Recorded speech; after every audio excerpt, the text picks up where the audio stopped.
Author opinion of Dennis Kin at the history, geography and architecture, culture and life manners of Kazakhs in the program Discovering Kazakhstan.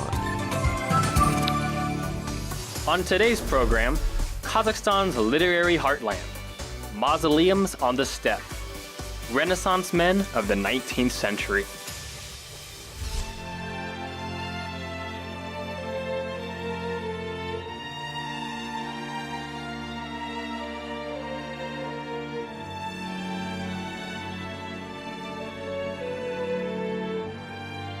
Salam, привет, and hello.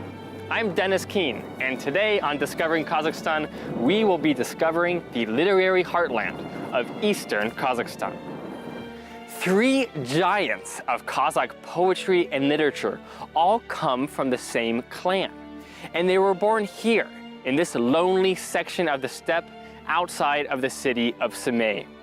Abai, Shakarim, and Mukhtar Awezev had an enormous impact on the Kazakh arts, and they left their mark on this landscape as well. Come along as we discover the beating heart of intellectual Kazakhstan.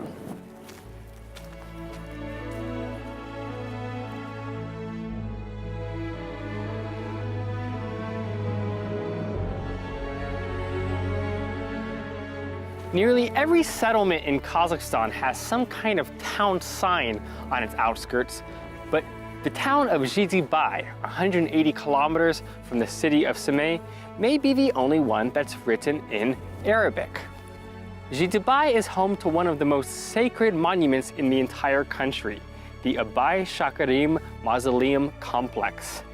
It's devoted to two great Kazakh philosophers of the 19th century, Abai and Shakarim, who would have used this Arabic script long before the later introduction of Latin and Cyrillic. These two great towers, looking all the taller surrounded by the flatness of the steppe, are the mausoleums of Abai and Shakarim. They opened in 1995 to mark the 150-year anniversary of Abai's birthday. 1995 was declared the Year of Abai by UNESCO, and 20,000 people showed up to partake in the opening ceremonies, including the President of Kazakhstan himself. But the timing was important for another reason, because the Republic of Kazakhstan was only 4 years old, and this young country was in search of new heroes. But just who were Abai and Shakarim, and how did they earn such esteem? Both were famous poets and philosophers, famous for articulating a unique steppe philosophy. Both were well-versed in Russian culture and served as a kind of bridge between West and East, modernity and tradition. As you enter the foyer, you will encounter the first of many tall cones reaching up to the heavens, a mysterious motif used all over the complex.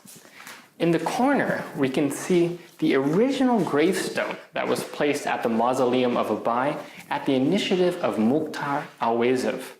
For a lot of people, it may be the first time they've seen Kazakh written not just in the Cyrillic script, but in the Latin script that was common during the early years of the Soviet Union. Next to the gravestone, we can see a historical photo showing the ceremony where they placed the stone itself in 1940. They're standing in front of the old mausoleum, which has these 4 towers on the different corners. It seems that this complex was built in homage to the original structure.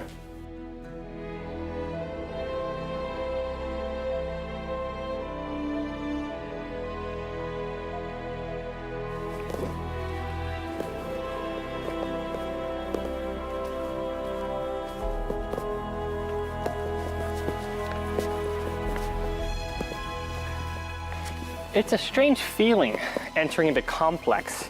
You walk through this dark tunnel as if you're a gladiator entering the Colosseum, but at the end there are no cheering crowds, just a small amphitheater, perfect for quiet contemplation and intimate special events.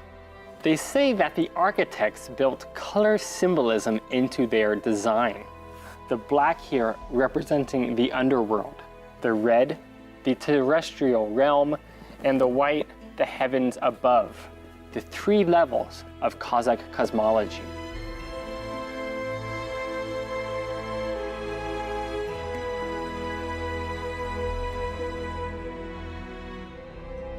When you rise up to the upper level of the memorial, you see a flat space stretching out around you, seeming to merge with the steppe beyond, yet at the same time somehow seeming to rise above it.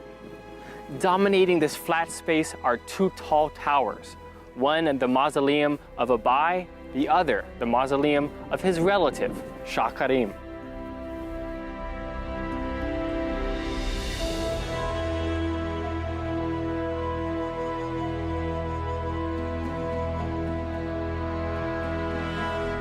At the four corners of the memorial, there are small towers specifically built for pilgrims. Inside is a small room for prayer and communion with the ancestors.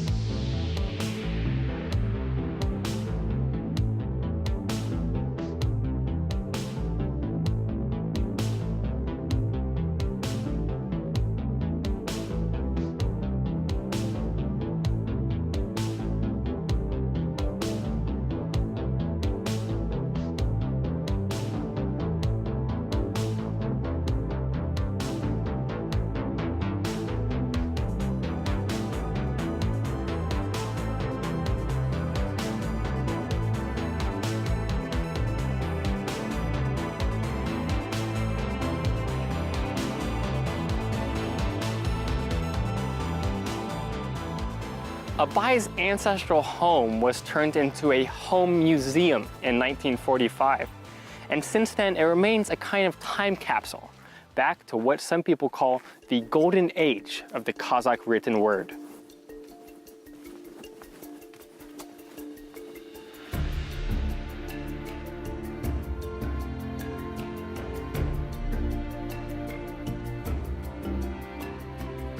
Traditionally, when Kazakhs would first meet, one of the things they would first discuss would be their clans and their ancestors. And thus it's appropriate that when we come into the Abai Home Museum, one of the first things we see is an extensive family tree. Starting with the trunk of the tree itself here, Abai's great-great-great-great-great-grandfather Oljai, going all the way down to his ancestors who are alive in the present day, living in the city of Almaty. In this initial room that tells of Abai's family ties, there's one exhibit that is tinged with tragedy. It is the stone marker that Abai placed himself at the grave of his younger brother Osman. But out of this tragedy comes some beauty, because the stone marker itself is remarkably beautiful. It's been painted in this gorgeous dark green color, and the Arabic calligraphy on there is unlike any writing I've ever seen. If there's any room that you can't miss in the museum though, it's of course the writer's office, because this is the very chair and the very desk where Abai sat and wrote some of his greatest works. But what a lot of people don't know is that Abai was also a translator. Here on the desk are pages from the works of the Russian writers Lermontov and Pushkin, who Abai was the very first to ever translate from Russian to Kazakh, introducing a whole world of Russian literature to the Kazakh people.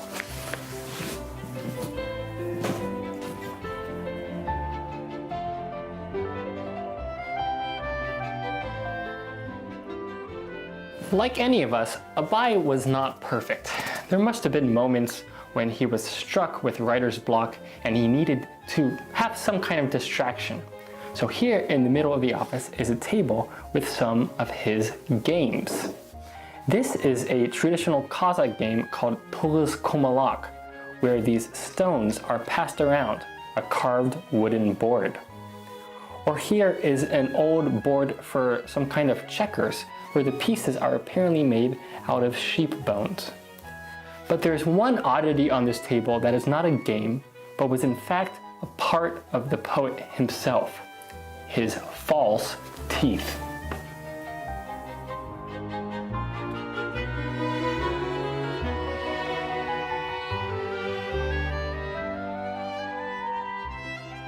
On the desolate road between Abai's wintering grounds in Jijibai and his home base in Semey, you can find a turnoff for Borodle, a town that considers itself the homeland of Mukhtar Awezov, the most famous Kazakh poet from the Soviet period and the founding scholar of Abaiology.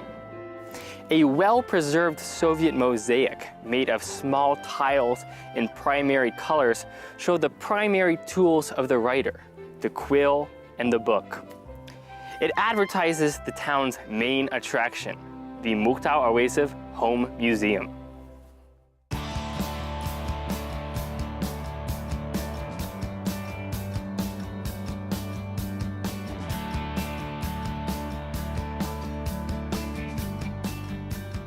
In a town not found on many maps, it's just a handful of homes.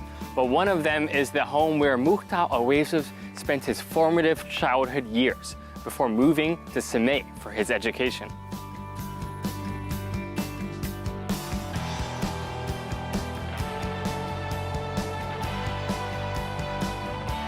Even if you're coming from a land far away and you've never heard of the great Kazakh writer, what makes this museum enjoyable to visit is just how lovingly it's been decorated.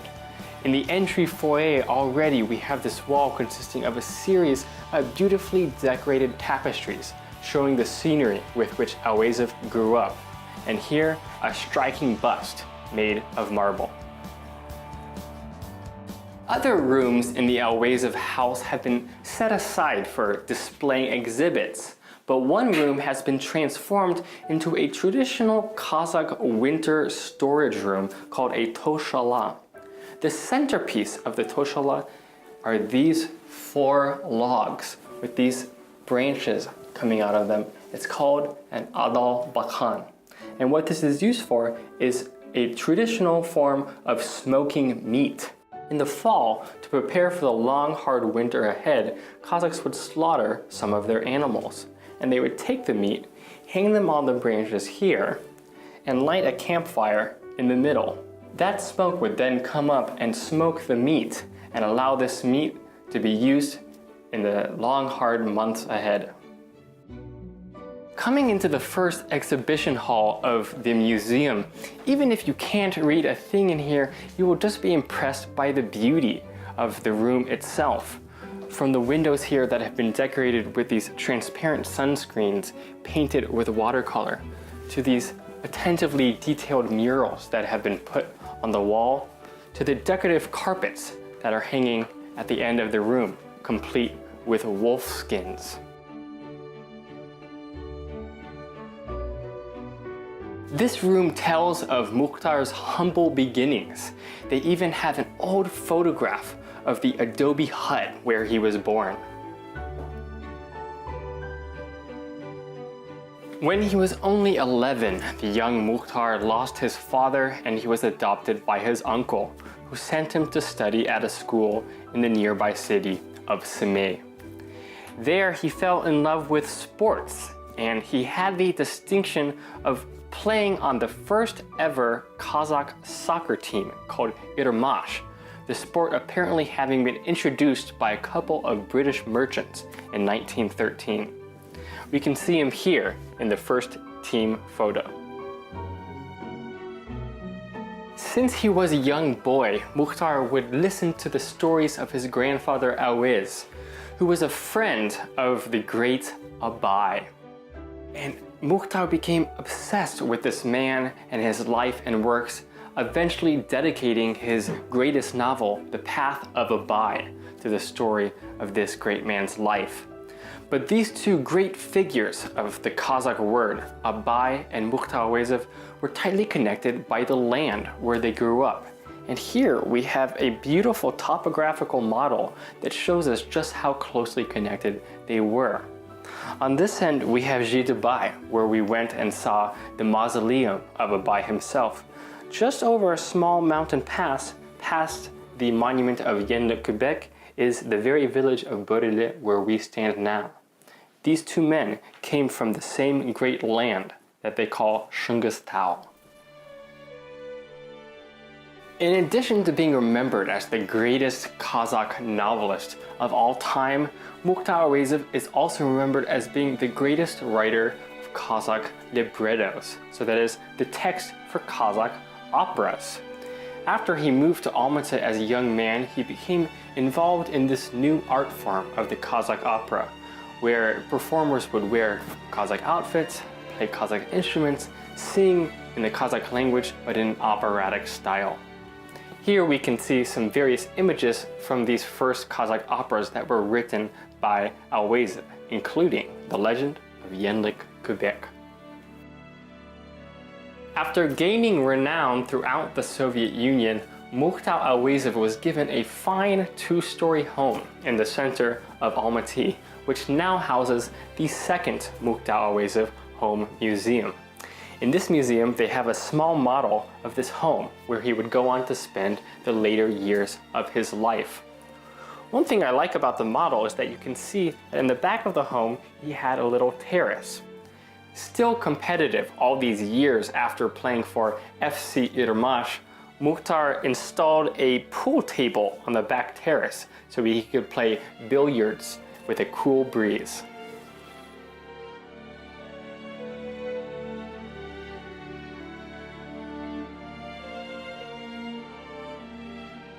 One of the coolest things about visiting these kinds of home museums is that you can see the personal possessions that have some kind of material connection to these legendary figures. In this museum, we can see a suit that once belonged to the great writer.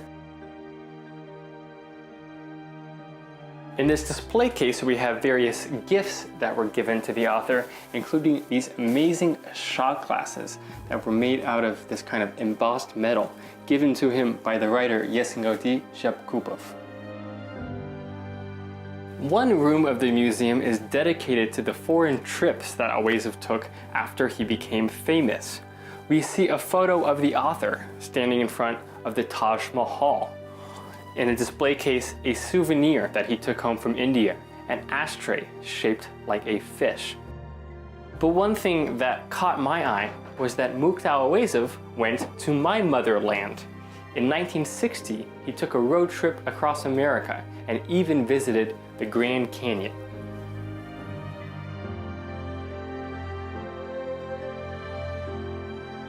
This room tries to recreate what the inside of Awazov's home might have looked like when he lived here at the turn of the century. We have the low table called the dastarkhan, where you would sit cross-legged and drink your tea, or in this case, qымыз, the fermented horse milk, that would be served with this kind of wooden ladle. We have these beautifully carved wooden chests called sunduk, even a wooden bed. Not sure how comfortable that would be. You can see that it is raised on both sides in a classic Kazakh style. What is comfortable are these fox fur hats called tymach that are traditionally worn by Kazakhs of eastern Kazakhstan.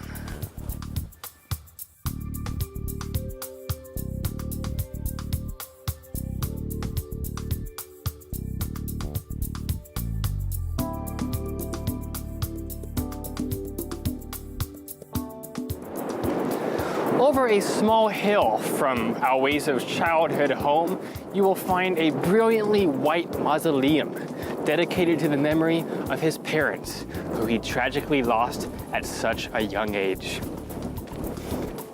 Kazakhs never forget where they come from, and behind every Kazakh great were family members who inspired them to greatness. It's no surprise to find such a grand mausoleum for Awazov's parents, because he would quite literally be nothing without them. Situated at the end of the village, with sage grasslands rolling in the vast space beyond, it's a peaceful place where we can all give thanks to the people who brought us into this world.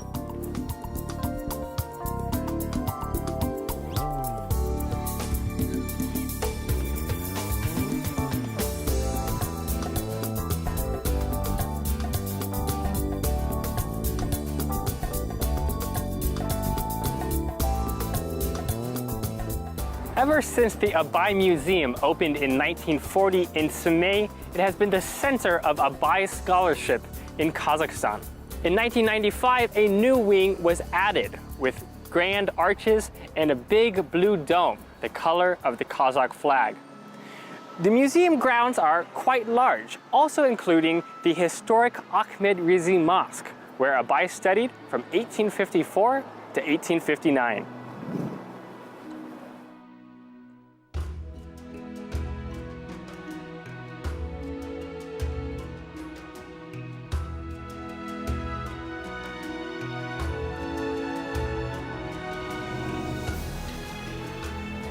The main entrance is located in the oldest wing of the museum, the former home of the Yershev brothers, Russian merchants who would often host Abai and introduce him to exiled intellectuals.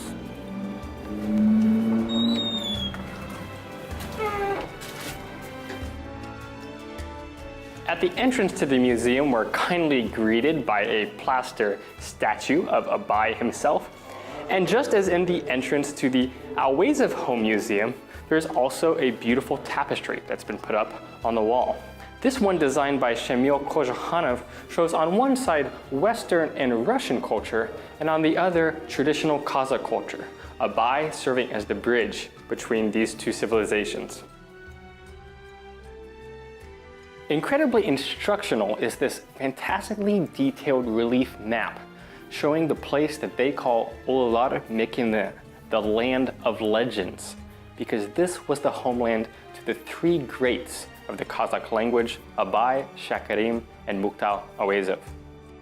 Some of the places that we might recognize here are Zhizdebai, where we saw the wintering home of Abai and the mausoleum of Abai and Shakarim, Borle, where Mukhtar Awezov was born, and Semey, where all three men studied and worked. If you live outside of Kazakhstan and you're interested in reading some Kazakh poetry or literature, Abai is your best bet because he is the most widely translated Kazakh writer of all time. In this hallway, there is a library exhibit of different books of Abai's that have been translated into various languages. So we have it in Japanese, in Arabic, in German. His book, which is in English, is called The Book of Words. They also have these miniature books so that you can keep Abai in your pocket and always have him close to your heart.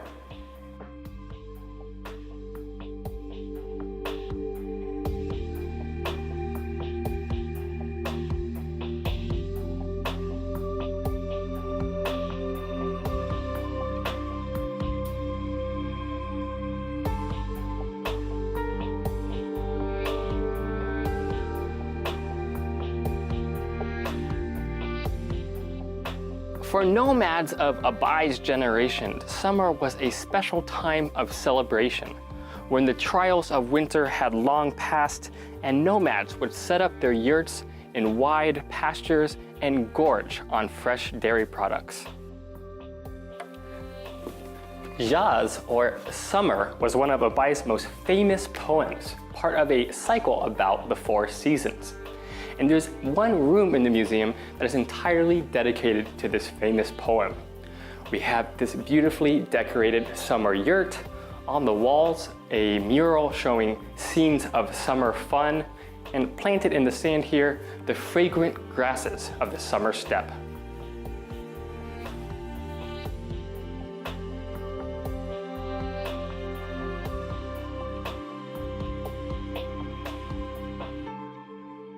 Just as in the entrance, this room has a large display showing how Abai was a bridge between two cultures.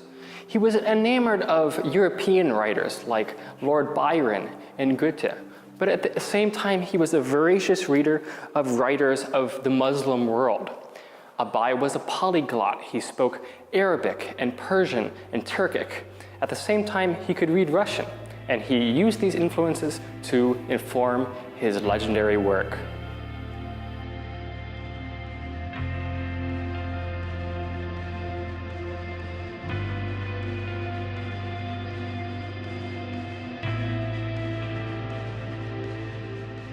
Behind the large bust of Abai, there's what might at first look like the same kind of decorative tapestry that we saw before. But this is in fact chi, or reed mats, a textile art that is unique to the Kazakhs. Chi is made by taking these long pieces of grass, drying them, and then wrapping them with dyed strands of felt.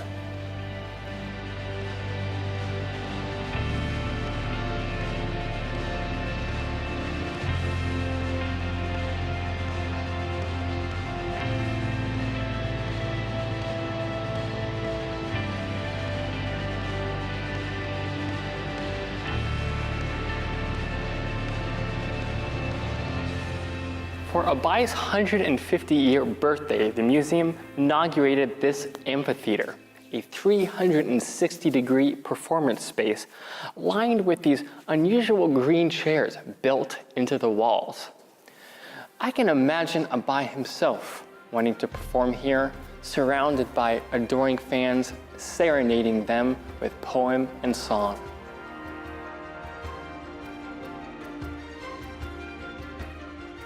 There's one more exhibition hall where we can learn a little bit more about Shakarim, with books that were written about his work and paintings that were made in his honor. Shakarim lived at the turn of the last century, and there's only one good quality photograph of him. That creates an unusual effect because we see the same haunting image of the bearded bard over and over and over again. In this special room about Shakarim, you quickly realize that he was just as much of a Renaissance man as Abai himself. He was a poet, a writer, a historian, a philosopher, a translator, and a composer. Though he's probably best known as a philosopher, I think that his music is also very well known. In fact, one of his songs was included in the collection of Zatayev, an anthology that is considered the Bible for fans of Kazakh folk music. To really emphasize this musical contribution, there's this beautiful art piece that's been made here. Shakarim very much emphasized the Kazakh worldview. So here we have two of his dombras floating in front of a scene of the steppe, surrounded by the cosmos. Like Abai, Shakarim also practiced khusbegilik, or eagle hunting. And in this case, we can see some tools of this trade. There is the leather glove that is used when holding a bird to protect your wrist from the sharp talons, or this kind of crutch that you can connect to your belt to support the weight of these heavy creatures. Or there in the back, it's called a tomaga, a special hat or hood that is placed over the eagle's eyes to keep it calm.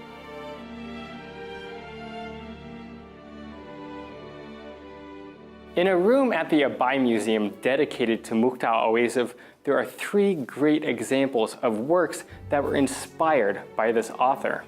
One is this woven tapestry, showing the young writer here and his muse hovering above, scenes from his books shining like beams of light. In another, we see a series of lithographs that use the Cyrillic letters from Mukhtar Awezov's name to show scenes from his various works. In each case, the characters and creatures from his stories have been creatively incorporated into the letters themselves. In one more epic work, the author is shown in the middle, wearing an ornamental robe called a chapan. All around him, characters from his most famous work, The Path of Abai. The scenes shown here are colorful and exotic, like a man playing the dombra, another holding a hawk on his fist, one holding a big platter of meat.